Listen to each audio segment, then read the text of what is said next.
مقدس سیموئیل کی پہلی کتاب 8واں باب پہلی آیت سے 22ویں آیت تک۔ جب سیموئیل بڈھا ہو گیا تو اس نے اپنے بیٹوں کو اسرائیلیوں کے قاضی ٹھہرایا۔ اس کے پہلوٹے کا نام یوئیل اور اس کے دوسرے بیٹے کا نام ابیا تھا۔ وہ دونوں بیرسبا میں قاضی تھے، پر اس کے بیٹے اس کی راہ پر نہ چلے،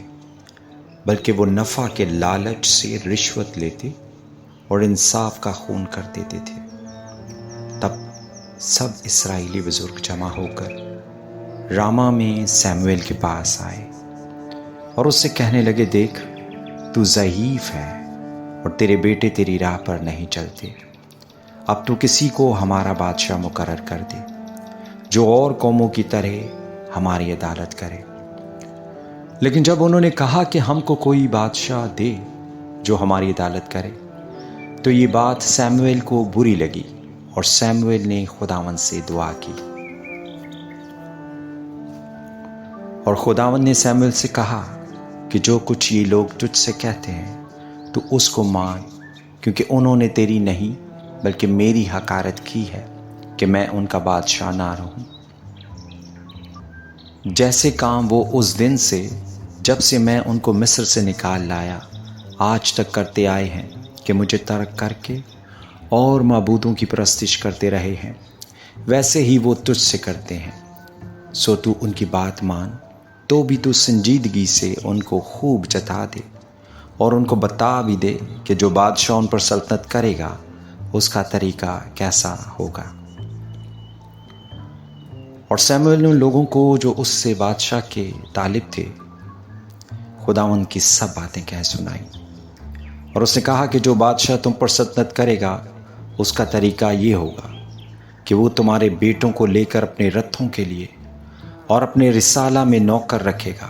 اور وہ اس کے رتھوں کے آگے آگے دوڑیں گے، اور وہ ان کو 1000 کے سردار اور 50 کے جمعدار بنائے گا، اور باز سے ہل جتوائے گا اور فصل کٹوائے گا، اور اپنے لیے جنگ کے ہتھیار اور اپنے رتھوں کے ساز بنوائے گا، اور تمہاری بیٹیوں کو لے کر گندھن اور باورچن اور نانپز بنائے گا، اور تمہارے کھیتوں اور تاکستانوں اور زیتون کے باغوں کو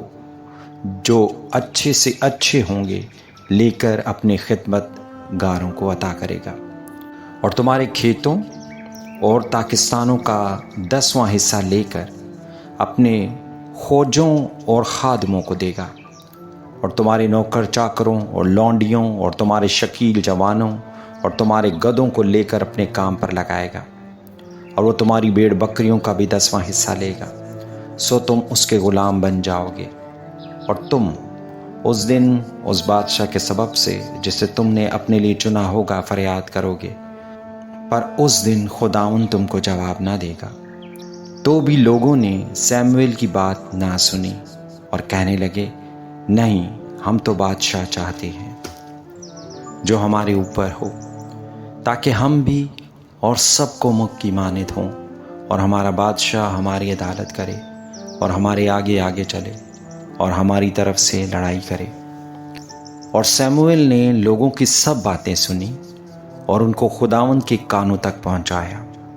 اور خداوند نے سیموئیل کو فرمایا، تو ان کی بات مان اور ان کے لیے ایک بادشاہ مقرر کر۔ تب سیموئیل نے اسرائیل کے لوگوں سے کہا کہ تم سب اپنے اپنے شہر کو چلے جاؤ۔ آمین۔